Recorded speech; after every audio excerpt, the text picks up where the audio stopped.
بسم اللہ الرحمن الرحیم۔ ناظرین کے نام آپ دیکھ رہے ہیں یوٹیوب چینل جامعہ رابعہ صادق تعلیم القرآن جوڑیاں خرد سے علامہ محمد اقبال قادری۔ سامعین محترم، ناظرین کرام، جتنے بھی ہمارے ناظرین دیکھنے والے ہیں ان کو علم ہے کہ ہماری ترجمہ تفسیر کی یہ کلاس ہے، اور آج ترجمہ ہوگا سورۃ البقرہ کی آیہ کریمہ نمبر 47 سے، یعنی چھٹا رکوع آج ہمارا جاری ہے، اس کا آج ہم ترجمہ کرنے جا رہے ہیں، ترجمہ اور تفسیر۔ بسم اللہ الرحمن الرحیم۔ یا بنی اسرائیل اذکروا نعمتی التی، پچھلے رکوع کی طرح اس رکوع کا بھی آغاز انہی الفاظ کے ساتھ کیا گیا کہ اے اولاد یعقوب۔ تو کل ہم نے پڑھا تھا کہ اولاد یعقوب کس قوم کا لقب اور ٹائٹل ہے؟ بنی اسرائیل۔ جواب دیکھو میں بتا رہا ہوں اور آپ نے بتانا ہے، اور بتاتے ہوئے بھی میرا حل ویسے ہی۔ اب بنی اسرائیل کس قوم کا لقب ہے؟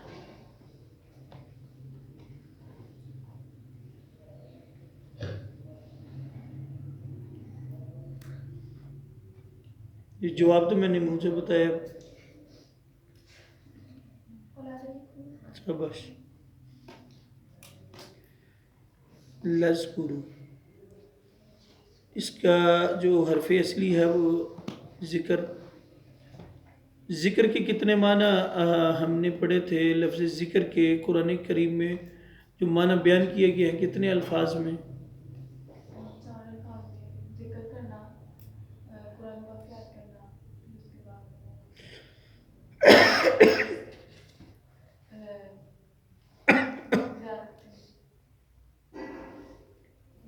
ذکر یاد کرنا، قرآن پاک مرد اللہ تعالیٰ کی نعمت۔ تو قرآن پاک میں جب بھی لفظ ذکر آئے گا ان 5 معنوں میں سے کوئی ایک معنی مراد ہوگا۔ ذکر کا معنی اللہ کو یاد کرنا، ذکر کا معنی قرآن کریم، ذکر کا معنی نصیحت، ذکر کا معنی مذکر یعنی مرد، اور بھی معنی ہیں جو یہاں میں بیان نہیں کر رہا۔ نعمتی التی، میری نعمتوں کو، تو یہ انعمت علیکم جو میں نے تم پر انعامات کیے، تو یہ بنی اسرائیل کی بات ہے۔ تو بنی اسرائیل پر اللہ تعالیٰ نے کون کون سے انعام و اکرام کیے؟ ان پر بادلوں کا سایہ کیا، فرعون سے نجات دلائی، 12 چشموں کا ترایت نازل کی، 12 چشمے عطا فرمائے، ان کو تورات عطا فرمائی بنی اسرائیل کو، اور ان کے اوپر بادل سایہ کرتے تھے، اور ان کو فرعون سے نجات دی۔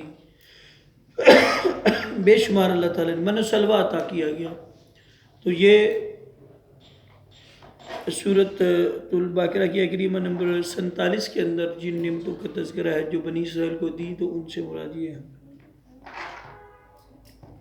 وَأَنِّي فَضَّلْتُكُمْ، اور میں نے فضیلت دی تم کو، عَلَى الْعَالَمِينَ، تمام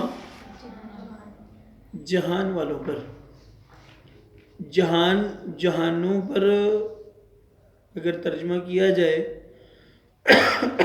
اس میں امت محمدیہ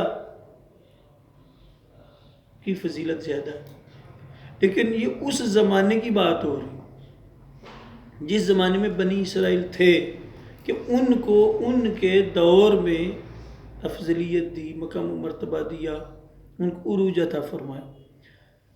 یعنی ایک زمانے یہ صرف اپنے دور کے اندر، ان کے دور کے اندر ان کو تمام قوموں سے چنا، برتری دی، لیکن اگر عالمین کی بات کی جائے، سارے جہانوں کی بات کی جائے، یعنی کہ دنیا اور آخرت کی بات کی جائے، تو ان میں سب سے افضل کون سی امت ہے؟ امت محمدیہ۔ یہاں ایک سوال یہ آپ بنا سکتے ہیں کہ امت محمدیہ کا مقام و مرتبہ کیا ہے، امت محمدیہ کی فضیلت کیا ہے۔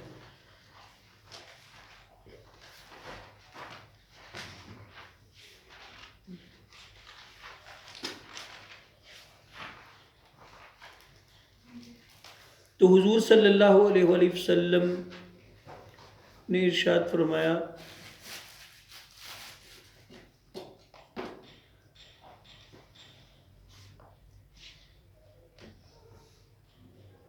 اللہ تعالیٰ نے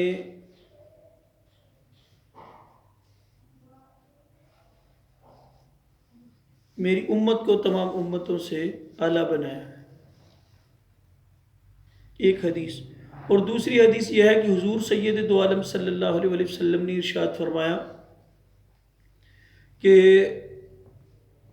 جنت میں اس وقت تک کوئی امت داخل نہیں ہوگی جب تک میری امت جنت میں داخل نہیں ہوگی، اور جنت میں کوئی نبی داخل نہیں ہوگا جب تک میں محمد داخل نہ ہو جاؤں۔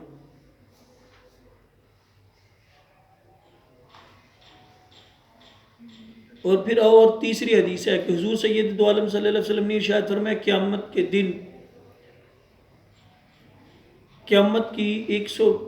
کے دن تمام لوگوں کی 120 صفیں ہوں گی،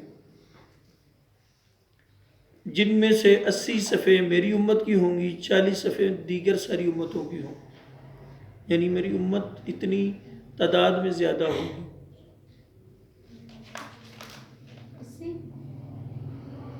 80 صفیں میری امت کی ہوں گی اور 40 صفیں دیگر ساری امتوں کی ہوں گی۔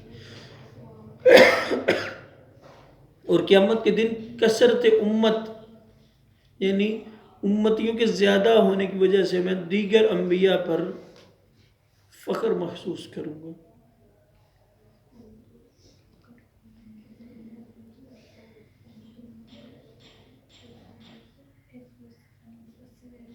المواہب اللدنیہ کے اندر یہ حدیث موجود ہے، اور کچھ مشکات شریف میں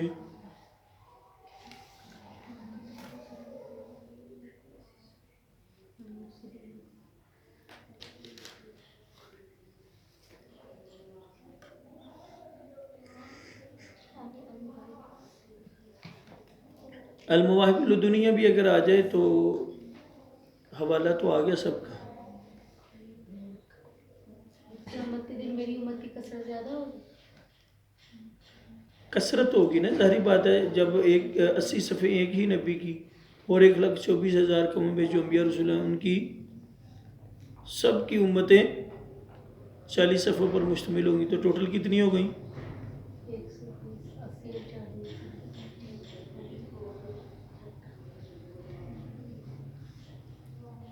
آج جی آیت سورۃ البقرہ کے کریمہ نمبر 48 پہ وَاتَّقُوا یَوْمًا، ڈرو اس دن سے لا تجزی نفس، جس دن کوئی بدلہ نہیں دے سکے گی جان ان نفس شیئن کسی دوسری جان کو کچھ بھی۔ اس آیت پہ جو ہے نا وہ دوسرے جو بد مذہب لوگ ہیں ان کا ہمارا مطلب اختلاف ہوتا ہے۔ وہ کہتے ہیں کہ جی کوئی کسی کو قیامت کے دن نفع نہیں دے سکے گا، ہم کہتے ہیں کہ یہ کافروں کے بارے میں ہے۔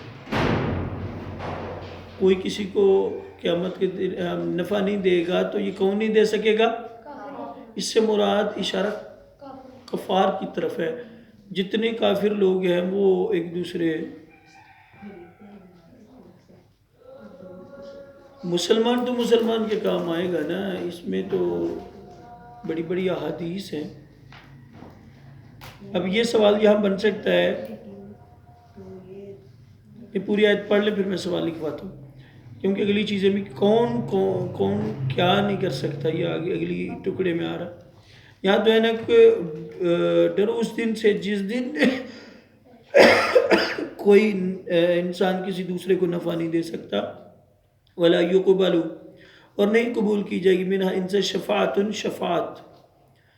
اور اگر شفاعت کی بات کی جائے تو اس میں بھی ان کا ہمارا دوسرے لوگوں کا ہمارا اختلاف یہ ہے کہ شفاعت نہیں اگر کوئی کر سکے گا تو اس سے مراد کافر لوگ ہیں جو ایک دوسرے کی شفاعت نہیں کر سکیں گے. مسلمان تو شفاعت کریں گے. اور تیسری چیز یہ بیان کی گئی ولا یؤخذ منہا، اور نہیں لیا جائے گا اس دن ان سے عدل کوئی حصہ، کوئی معاوضہ، کوئی رشوت، کوئی پیسے لے کے ان کو چھوڑا نہیں جائے گا. چوتھی چیز ولا هم ینصرون، اور نہ ان کی مدد کی جائے گی. یہاں ایک لفظ ہے عدل. عام طور پہ ہمارے معاشرے میں لفظ بول دیا جاتا ہے اکٹھائی، عدل و انصاف. سارے ماشاءاللہ باشعور اسٹوڈنٹ بیٹھے ہیں، آپ بتانا پسند کریں گے کہ عدل اور انصاف کے معنی کیا ہے اور ان کے درمیان فرق کیا ہے؟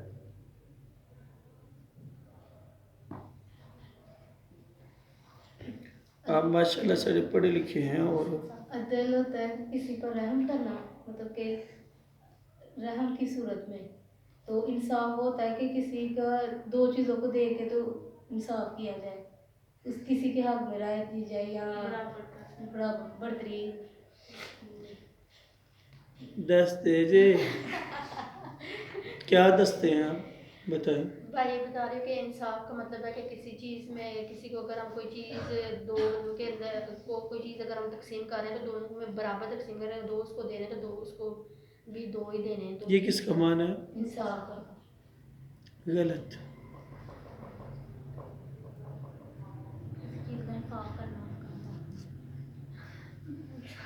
عدل کا معنی بتائیں. چلے یہ انصاف کا تو جو ہم نے بتایا.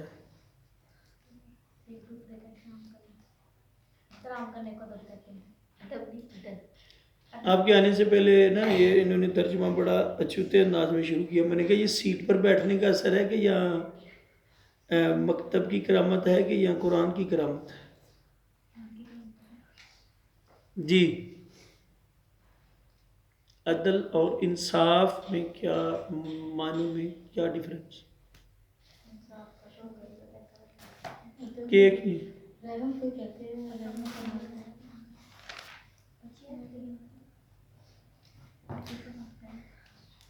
عدل کا مطلب ہوتا ہے حصہ.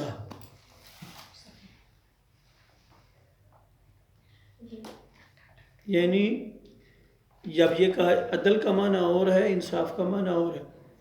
عدل کا معنی ہوتا ہے حصہ، یعنی جتنا بنتا ہے اتنا دو. تو اس میں فار ایگزامپل دو بہن بھائیوں کے اندر ہی ہم نے کرنا ہے عدل کرنا ہے تو آدھا آدھا تو نہیں دیا جائے گا نا، کیونکہ بہن کا حصہ بھائیوں سے آدھا ہوتا ہے. اگر بھائی کے 2 مرلے زمین ہے تو بہن کی 1 مرلہ ہوگی. بھائی کو اگر 2 کلے ملے گی زمین تو بہن کو 1 کلہ زمین ملے گی. ٹھیک ہے جی، تو یہ بات واضح ہو گئی. ٹھیک ہے.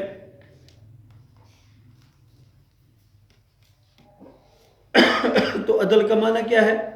جتنا بنتا ہے اتنا دینا، جتنا بنتا ہے. اور انصاف کا معنی جو آپ نے کیا وہ ٹھیک کیا کہ نصف دینا، آدھا آدھا دینا. انصاف نصف سے مشتق ہے. نصف کا معنی کیا ہے؟ آدھا آدھا. تو پتہ چلا کہ نصف کا معنی اور ہے اور عدل کا معنی. لیکن یہ جو کر رہے ہیں نا، مطلب آپ کر رہے ہیں معنی رحم، تو صورت تو رحم کی بھی بنتی ہے نا کسی کو دینا، لیکن ہم کر رہے ہیں جب لغوی معنی پہ بات کر رہے ہوں تو پھر وہ معنی اسی کے مطابق کرنا ہوتا ہے. انصاف نصف سے بنا، لفظ انصاف نصف سے بنا ہے جس کا لغوی معنی ہے آدھا آدھا آدھا آدھا آدھا دینا. آدھا آدھا حصہ عطا کرنا دینا. اچھا یہاں پہ جو فرمایا تو 4 چیزیں یہاں بیان کی کہ نمبر 1 کہ کوئی جان کسی کو جزا نہیں دے سکتی، بدلہ.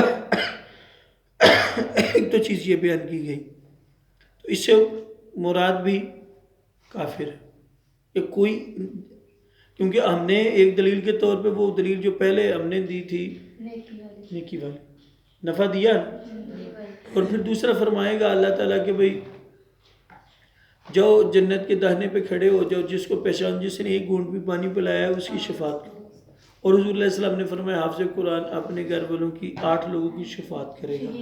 اللہ کے محبوب صلی اللہ علیہ وسلم نے فرمایا حاجی 400 بندوں کی شفاعت.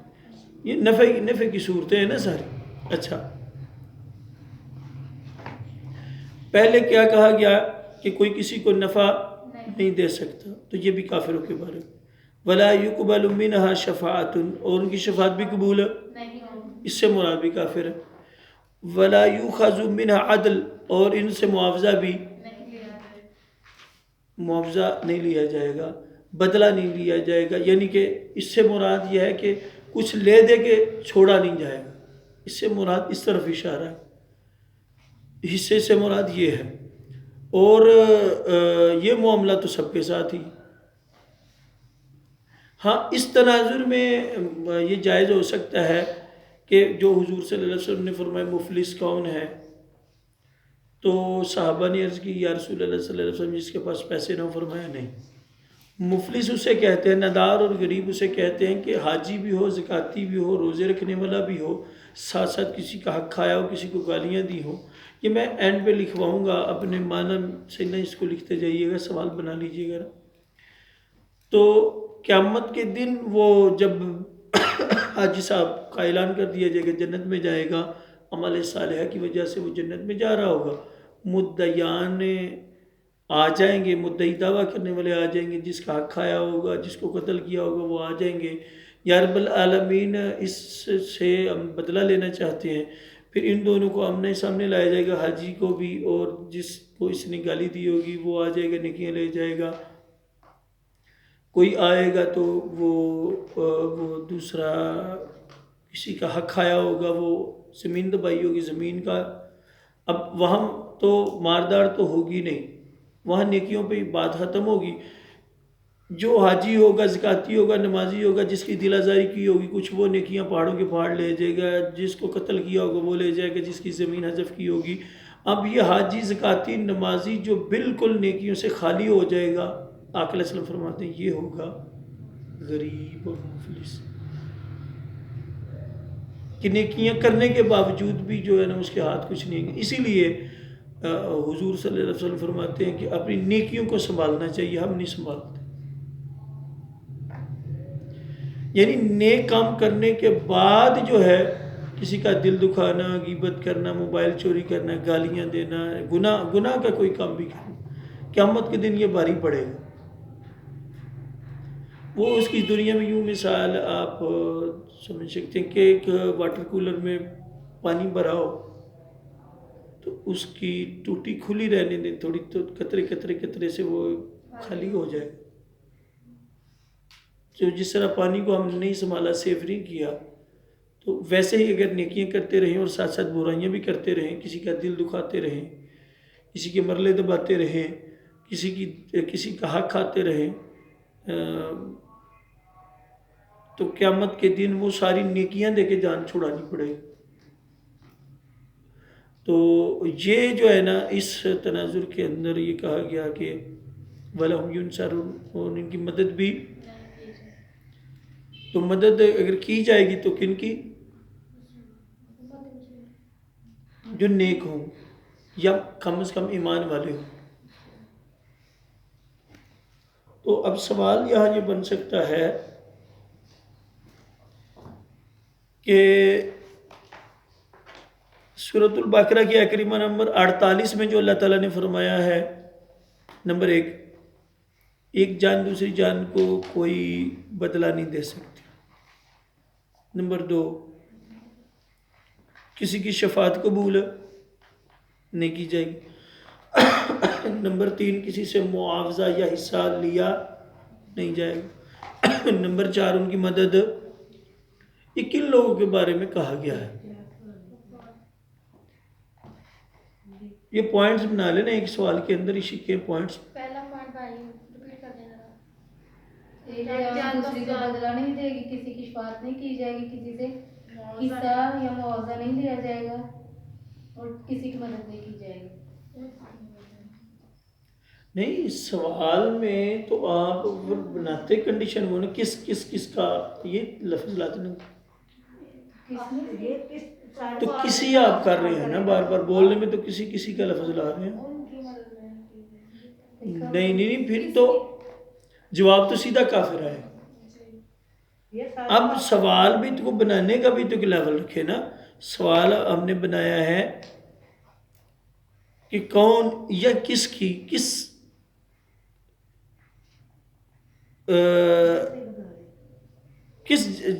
جان، کون سی جان ہے جو کسی کو بدلہ نہیں دے سکتی، اور کون ہے جن سے شفاعت نہیں قبول کی جائے گی، اور کون ہے یا کس سے معاوضہ نہیں لیا جائے گا، اور کس کی مدد نہیں کی جائے گی۔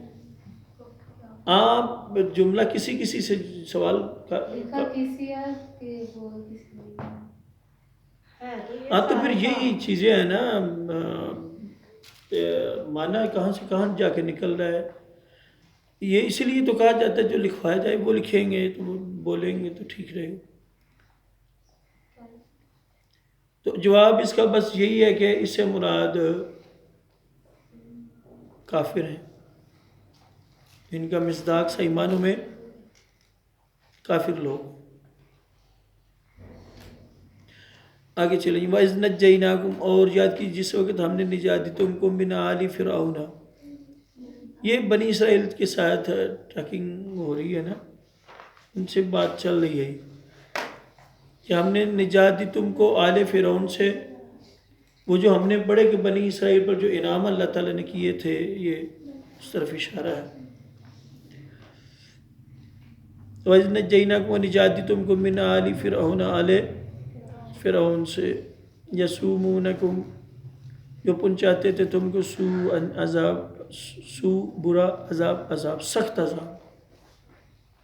کیا تھا عذاب؟ یذبحون ابناءکم، تمہارے بیٹوں کو ذبح کرتے تھے، ویستحیون، اور زندہ رکھتے تھے، نساءکم، تمہاری عورتوں کو۔ یہاں جو ہے نا وہ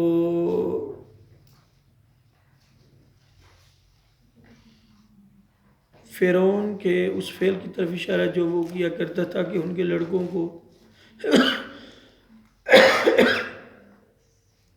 مَا فِي ذَلِكُمْ بَلَاءٌ مِّن رَبِّكُمْ عظیم، یہ تمہارے رب کی طرف سے بہت بڑی آزمائش تھی۔ سوال یہاں یہ بن رہا ہے، سورۃ البقرہ کی آیت کریمہ نمبر 49 میں جو اللہ تعالیٰ نے فرمایا ہے کہ وہ بنی اسرائیل، فرعون بنی اسرائیل کے بیٹوں کو ذبح کرواتا تھا، کیوں؟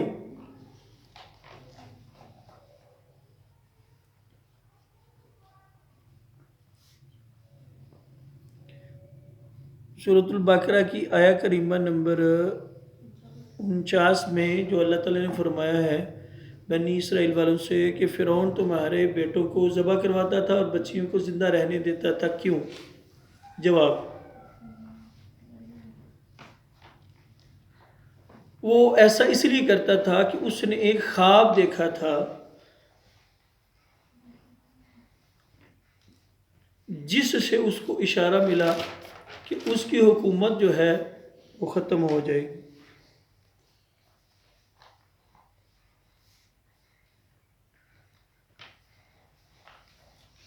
اور اس کی حکومت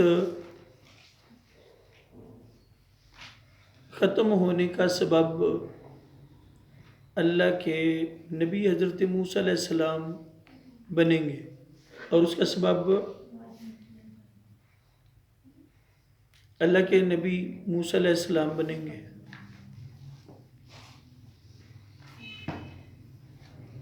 اس لیے پھر وہ اس کی خواہش یہ تھی کہ مطلب مرد پیدا ہی کوئی نہ ہو، نہ وہ مرد کو پیدا ہو، اور مردوں میں موسیٰ ہوں گے جو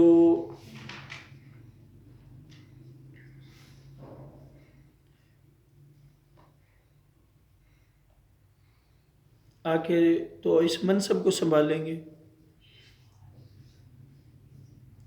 اور میری حکومت جاتی رہے گی۔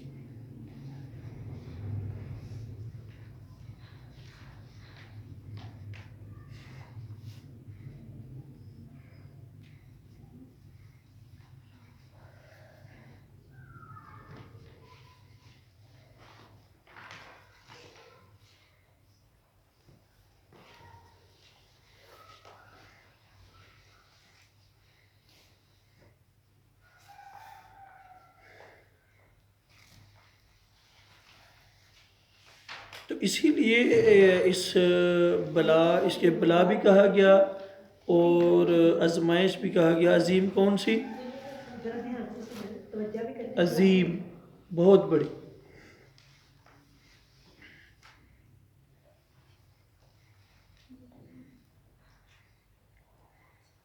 یعنی بیٹوں کو ذبح کیا جانا یہ بہت بڑی آزمائش تھی ان کے لیے۔ اگلی آیت، بسم اللہ الرحمن الرحیم، وَإِذْ فَرَقْنَا، اور چیر دیا، پھاڑ دیا ہم نے، بِكُمُ الْبَحْرَ، ان کے لیے دریا کو۔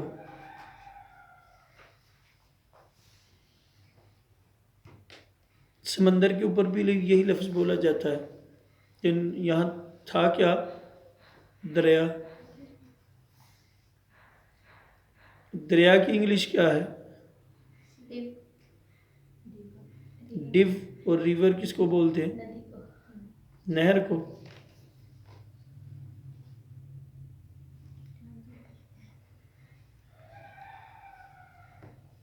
جواب کا ویسے انداز ٹھیک ہے۔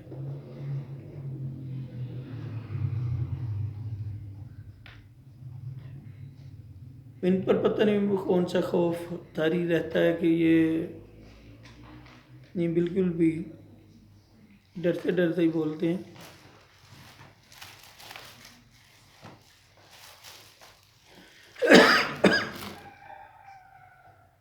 اور پھاڑ دیا ہم نے تمہارے لیے کس کو؟ دریا کو۔ فَأَنْجَيْنَاكُمْ، اور تم کو نجات دی، وَأَغْرَقْنَا، اور غرق کر دیا، آلَ فرعون، آلِ فرعون کو، وَأَنْتُمْ تَنظُرُونَ، اور تم رہتے کو نہیں کہا، دیکھتے رہ جائیں گے، دیکھتے رہ جائیں گے، مطلب وہ دیکھتے رہیں گے۔ دیکھ رہے تھے، وہ کھڑے ہو کے دیکھ رہے تھے جب وہ تو نقشہ ہی ایسا بنا نا کہ عصا مارا، کہاں نہ نکلیے رات کو، رات کو نکلے تو آگے دریا تھا، پیچھے لشکر فرعون تھا، حیران ہوئے یا اللہ کیا کروں؟ اللہ تعالیٰ نے وہی فرمائی کہ آپ عصا جو ہے نا اپنی چھڑی ماریں تو 12 راستے بن جائیں گے۔ راستے بن گئے تو جب موسیٰ علیہ السلام نکل گئے دریا پار کر کے، پیچھے دیکھ رہے تھے کہ وہ درمیان میں پہنچے آل فرعون، تو اللہ نے دریا کو جاری کر دیے۔ دیکھ رہے تھے، ہوں گے تو اب فیوچر میں وہ گریں گے دریا میں۔ یہ تو بات موسیٰ علیہ السلام آج سے 3000 سال قبل ہو گزرے ہیں، تو یہ تو پرانی بات ہو رہی۔ یہی جو ہے نا، یہ ترجمہ تفسیر پڑھنے کے لیے یہی تو میں نے کہا ہے نا، پاسٹ، ماضی، پریزنٹ اور فیوچر، یہ زمانے جو ہے نا ان کا بڑا تعلق ہے۔ کچھ آیات ہمیں سنانے کے لیے ماضی والی لائی گئی واقعات۔ یہ جو کہا گیا سورہ یوسف میں احسن القصص، یہ قرآن پاک سب سے اچھے قصے ہیں، اعلیٰ قصے ہیں۔ اعلیٰ قصے پچھلے نبیوں کے، قرآن پاک میں کتنے انبیاء کا تذکرہ ہے؟